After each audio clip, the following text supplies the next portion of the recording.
Bienvenue sur Home Made School.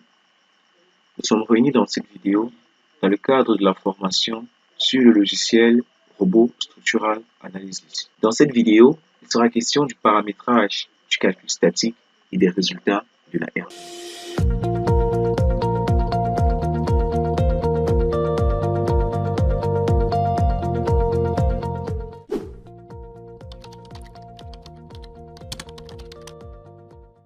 Après avoir modélisé notre structure, après l'avoir chargée, nous passons à l'analyse.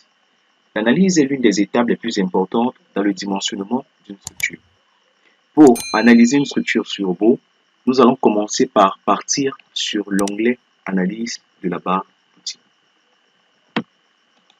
Nous allons choisir Type d'analyse. Pour notre cas, ici, nous allons tout simplement effectuer des analyses statiques linéaires. Vous voyez mentionné ici. L'analyse que nous choisissons, c'est l'analyse statique linéaire. Il est possible également de modifier le type d'analyse.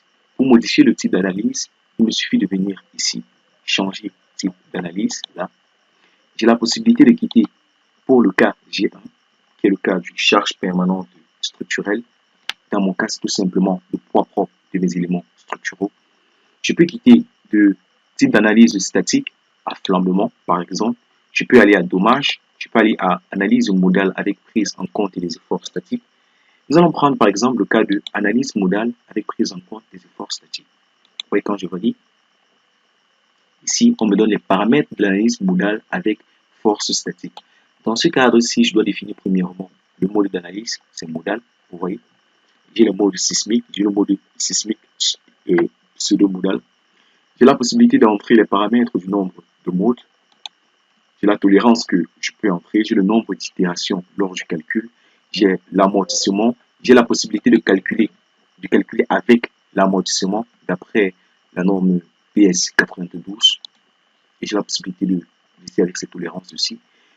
Ici, nous pouvons prendre sur l'itération sur le sous-espace bloc, l'itération sur le sous-espace, la méthode de Lang-Sauce, qui est une méthode très utilisée, et la réduction de la base, par exemple. Donc, là, je vais mettre annuler. Vous voyez que là, je suis sur analyse modale avec prise en compte des efforts statiques. Ici, je vais rechanger, je vais tout simplement le placer à analyse statique. Ici, nous considérons tout simplement l'analyse statique parce que nous supposons que notre bâtiment, il ne bouge pas. Supposons que notre bâtiment il ne bouge pas. Par conséquent, nous allons le dimensionner selon la considération des paramétrages du calcul statique. Également ici, j'ai la possibilité de modifier les paramètres lorsque je suis dans les paramètres du type d'analyse statique linéaire. En venant ici, vous voyez que lorsque je viens là, j'ai premièrement la possibilité de prendre en compte des cas auxiliaires. J'ai la non-linéarité que je peux prendre soit petit delta, soit petit déplacement, soit grand déplacement ici. En considérant une valeur ici, je viens tout simplement modifier au niveau de paramètres de l'analyse non linéaire. Et dans paramètres de l'analyse non linéaire, je peux prendre une incrémentation, une longueur d'arc, je peux prendre des critères d'additionnement et l'analyse et l'arrêt de l'analyse. Également ici, j'ai également la possibilité de mettre à jour la matrice après chaque sous-division. J'ai la possibilité de mettre à jour la matrice après chaque itération. J'ai la possibilité d'enregistrer les résultats après chaque incrémentation. Ici, nous allons mettre à jour la matrice après chaque sous-division. Donc ici, nous allons maintenir OK. Nous allons laisser ces déplacements-ci. Nous allons mettre OK. OK, ici, tout simplement, nous pouvons voir que cela dépend de chaque cas de charge qui a été défini. Nous sommes dans l'analyse tout simplement statique linéaire. Après le type d'analyse, nous pouvons changer le modèle de la structure. Dans le modèle de la structure, vous voyez que ici, j'ai génération des nœuds à l'intersection des barres. Je peux demander de générer les nœuds à l'intersection des barres verticaux et horizontaux. Je peux demander également pour les barres obliques. Mais fondamentalement, dans ma structure, je n'ai pas de barres obliques. Donc, il n'est pas très nécessaire de demander cela. Ici, j'ai les barres négligées lors de la génération. Ça veut dire que je peux tout simplement négliger certaines barres lors de la génération des nœuds aux intersections. Ça veut dire que, rappelez-vous que lorsque l'on calculait, lorsqu'on créait tout simplement nos éléments barres, nous ne créons pas les nœuds sur robot. Non. Il nous suffit de créer des barres et aux intersections des barres, robot crée automatiquement des nœuds. Et nous paramétrons cela ici. Lorsque j'ai paramétré ici sur cocher, alors le robot crée tout simplement des nœuds à chaque intersection de mes éléments verticaux et horizontaux, ces barres-là. Ici, c'est décoché au niveau des barres obliques. Je peux également cocher ici, mais ça n'a aucun impact sur ma structure parce que sur ma structure, je n'ai pas de barre oblique. Ici, on peut négliger, comme nous avons eu à dire, certaines barres lors de la génération. Ça veut dire que je peux demander, je peux sélectionner certaines barres ici et négliger tout simplement la génération de ces nœuds-là. Pareillement, ici, on peut sélectionner des objets et des barres qui vont à négliger dans la génération du maillage parce que là, c'est à négliger lors de la génération des nœuds. Également, nous avons la génération du maillage, donc je peux sélectionner des objets ou barres qui sont à négliger dans la génération du maillage. C'est pareil, je peux les sélectionner ici. Ici, j'ai tout simplement la longueur maximale de l'élément de type barre pour une division automatique. Là, c'est 1 mètre. Je peux modifier cette valeur-là. Je peux utiliser le calcul de tolérance que je peux prendre ici, automatique. Je peux prendre utilisateur et dériver la valeur. Ici, on va se mettre sur automatique. 0,1 mm. Ici, nous avons tout simplement l'option de masse. L'option de masse ici prend en compte tout simplement le convertisseur des cas. Ici, j'ai la possibilité de convertir des cas définis. Je peux avoir le cas G1, G2, QK en fonction de la direction de conversion et en fonction du coefficient que je vais définir.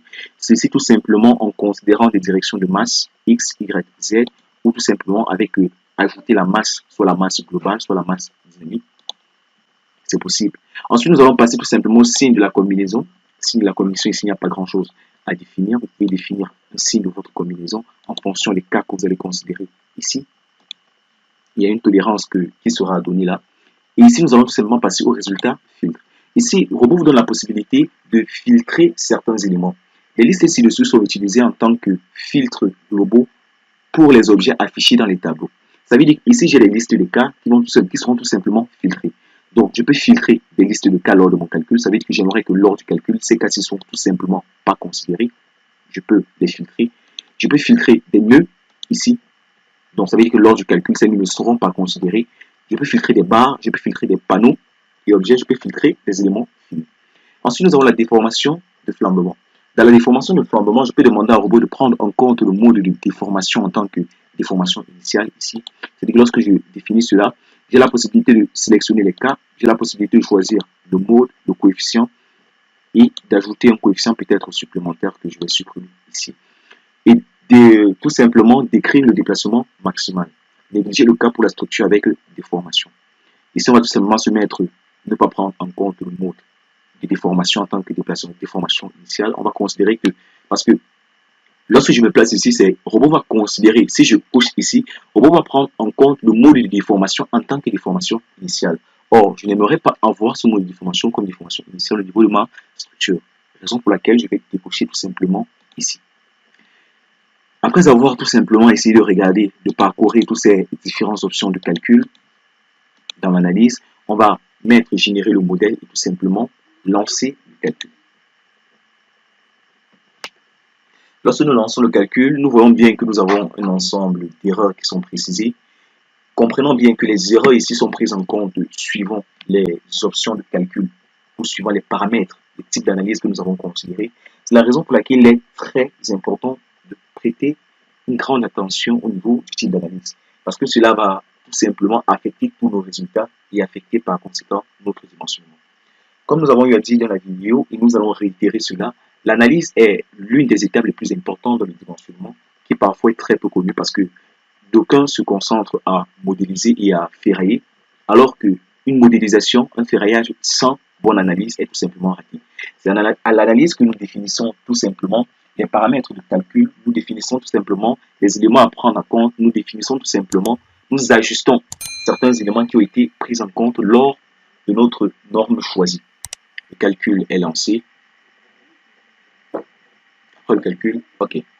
Donc, le calcul ainsi terminé, nous pouvons noter ici, panneau superposé, nœud isolé, erreur de maillage de l'objet, la charge n'a pas été correctement répartie, des nœuds séparés ont été détectés.